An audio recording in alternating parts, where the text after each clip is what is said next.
નમસ્કાર દર્શક મિત્રો, આપ જોઈ રહ્યા છો Banas crime 24 news Gujarati channel. હવે જોઈએ આજના મુખ્ય સમાચાર। ડીસા ફેર પ્રાઇસ શોપ એસોસિએશને મામલતદારને આવેદનપત્ર પાઠવી પડતર માંગણીઓને લઈને આંદોલનનું રણશીંગું ફૂંક્યું। નવેમ્બરથી રાશન વિતરણ બંધ કરવાની ચીમકી। ગુજરાત રાજ્યના અંદાજે 17,000થી વધુ સસ્તા અનાજની દુકાનદારો, રેશન ડીલરોનું પ્રતિનિધિત્વ કરતા બે મુખ્ય સંગઠનો ગુજરાત રાજ્ય fair price shop and kerosene licence holders association અને all Gujarat fair price shop association દ્વારા તેમની પડતર માંગણીઓના નિરાકરણ ન આવતા રાજ્ય સરકાર સામે આંદોલનનું શસ્ત્ર ઉગામવામાં આવ્યું છે। એસોસિએશને માનનીય પુરવઠા મંત્રી શ્રી અને પુરવઠા વિભાગના ઉચ્ચ અધિકારીઓને આવેદનપત્ર પાઠવી સ્પષ્ટ કર્યું છે કે નવેમ્બર 2025ના માસનું જથ્થાનું ચલન પરમિટ તેઓ ભરશે નહીં અને અસહકારનું આંદોલન શરૂ કરશે। આવેદનપત્રમાં જણાવ્યા અનુસાર લાંબા સમયથી એસોસિએશન દ્વારા ઈમેલ, રૂબરૂ રજૂઆત અને વોટ્સએપ મેસેજ દ્વારા મુખ્યમંત્રીશ્રી સહિત સંબંધિત મંત્રીઓ અને અધિકારીશ્રીઓને અનેક વખત જાણ કરવામાં આવી છે। તેમ છતાં તેમની માંગણીઓ પ્રત્યે કોઈ લેખિત કે મૌખિક પ્રત્યુત્તર મળ્યો નથી। આંદોલનના મુખ્ય મુદ્દાઓ એસોસિએશન દ્વારા ખાસ કરી બે મુદ્દાઓ પર સખત વિરોધ અને માંગણી રજૂ કરવામાં આવી છે, જેમાં વિવાદાસ્પદ પરિપત્રનો વિરોધ, તાજેતરમાં બહાર પાડવામાં આવેલા તકેદારી સમિતિના 80% સભ્યોના બાયોમેટ્રિક લેવાના પરિપત્રનો સખત વિરોધ કરવામાં આવ્યો છે અને તેને તાત્કાલિક અસરથી રદ કરવાની માંગ કરાઈ છે। ડીલરોની માંગ છે કે દુકાન પર જથ્થો મળ્યા બાદ ગુણવત્તા અને સ્ટોક બાબતે માત્ર તકેદારી સમિતિના સભ્યોના બાયોમેટ્રિક વેરિફિકેશન લેવાની વ્યવસ્થા ગોઠવવામાં આવે તેમજ કમિશન વધારો। વર્તમાન મોંઘવારીને ધ્યાનમાં રાખી રેશન ડીલરોનું કમિશન વધારવાની સતત માંગણી કરવામાં આવી છે।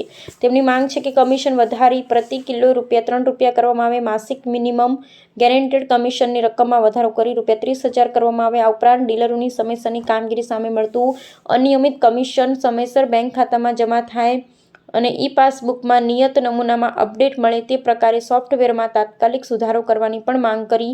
આજરોજ ડીસા ફેર પ્રાઇસ એસોસિએશનના પ્રમુખ રસિકજી ઠાકોરની આગેવાનીમાં ડીસા ગ્રામ્ય મામલતદાર વિપુલ બારોટને આવેદનપત્ર પાઠવ્યું હતું।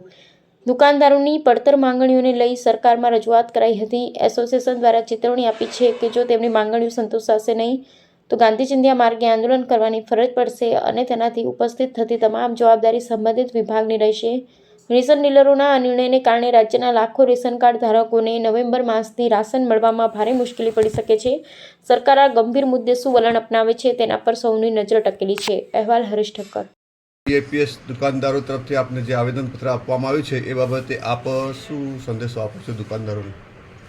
જે પંડિત દીનદયાળ ગ્રાહક ભંડારના એસોસિએશન મારફતે જે મને આવેદનપત્ર આપવામાં આવેલું છે એ હું સરકાર સુધી પહોંચાડવા માટે આજે મોકલી આપવામાં આવશે અને સરકાર જે નિર્ણય લેશે એ પ્રમાણે આપને આગળ સૂચના આપવામાં આવશે। સાહેબ, આ સસ્તા અનાજના દુકાનદારો દ્વારા જે રીતે અત્યારે વિતરણ બંધ કરવામાં આવી છે તો જે ગ્રાહકો છે એમના માટે કોઈ વૈકલ્પિક વ્યવસ્થા કરવામાં આવી છે કે શું? જોઈએ છે હવે આજે આવેદનપત્ર આપ્યું છે, સરકાર સુધી પહોંચાડીએ છીએ। સરકાર શું કહે છે એ પ્રમાણે આગળ વૈકલ્પિક વ્યવસ્થા કરવાનું કહેશે તો વૈકલ્પિક કરીશું અને સરકાર એમનું નિવારણ લાવશે તો એ પ્રમાણે આગળ દુકાનદારો વિતરણ કરવાનું ચાલુ કરશે। રાજ્યના એસોસિએશનની સૂચના મુજબ ડીસા તાલુકાના ફેર પ્રાઇસ શોપ એસોસિએશન દ્વારા મામલતદારશ્રીને આવેદનપત્ર આપવાનું નક્કી કરેલ હતું। આજે અમારા સમગ્ર બધા દુકાનદારો ભેગો થઈ અમારી માંગણીઓને લઈને મામલતદાર સાહેબને આજે આવેદનપત્ર આપેલું છે। શું રજૂઆત છે આપની? અમારી માંગણીમાં એક છે, સરકારનો હમણાં પરિપત્ર છે કે અમારી દુકાન ઉપર જે જથ્થો ઉતરે એ સમયે અમારી જે તકેદારી સમિતિ છે એના 8 સભ્યો તેઓ અંગૂઠો આપે ત્યારે જ એ જથ્થો રિસીવ થાય। હવે 8 સભ્યોને કોને ગોતવા? અમારે ગોતવા જવા, સરકારને ગોતવા? એ 8 સભ્યો ના હાજર હોય ત્યાં સુધી જથ્થો રિસીવ ના થાય એ સૌથી ગંભીર પરિપત્ર છે। બીજા નંબરમાં અમારું કમિશન, અગાઉ અમારું કમિશન જે થતું તે સરકારના ચલણમાં કપાઈને પછી બાકીના પૈસા ભરવાના થતા હતા, જેથી કરીને અમારા ચલણ સમયસર અમારું જે કમિશન મળી રહેતું હતું। પરંતુ છેલ્લા કેટલાક સમયથી ચલણ અમારી જે કમિશન છે કેટલું આવે છે કોઈ ખબર જ નથી, ચલણ અનિયમિત આવે છે। બીજી વાત 95% વિતરણની વાત રહી। 95% વિતરણમાં જે કેટલા કાર્ડ ધારકો એ જથ્થો બારોબાર બીજી દુકાનેથી લઈ લેતા હોય છે, જેથી એ જે જથ્થો બહારથી લેશે એ આ દુકાનમાં વિતરણ ગણાતું નથી, જેથી કરી 95% વિતરણ પણ ત્યાં પૂરું થતી નથી। આમ દુકાનદાર ઉપર અત્યારના સમયની અંદર આવી મોંઘવારી હોય, મોંઘવારીની સમયની અંદર દુકાનદાર જો ઓપરેટર હોય, તોળાટ હોય છે, એક કટ્ટા ફેરવનાર હોય છે, આમ કરીને 4 જણનો સ્ટાફ હોય છે। આજે માત્ર 20,000ની આસપાસ દરેક દુકાનદારને મળતો હોય, કોઈને 15,000 મળે, કોઈને 20,000, કોઈને 22,000। આપ સમજો છો 4 જણનો એક મહિનાની અંદર પગાર ગણવા જઈએ, કોઈ કંપનીમાં નોકરી કરીએ તો એક જણને 20,000 આપે છે, તો 4 જણનો અમારો દુકાનદાર કઈ રીતે એનું ભરણ પોષણ કરી શકે? એટલે સરકારશ્રીને વિનંતી છે કે અત્યારના સમય પ્રમાણે અમને કમિશન વધારવામાં આવે. કમસે કમ 40,000 જો કમિશન ના મળતું હોય દુકાનદારને, અથવા 40,000 રૂપિયાને ના મળતા હોય તો એ દુકાન ચલાવી શકે એમ નથી.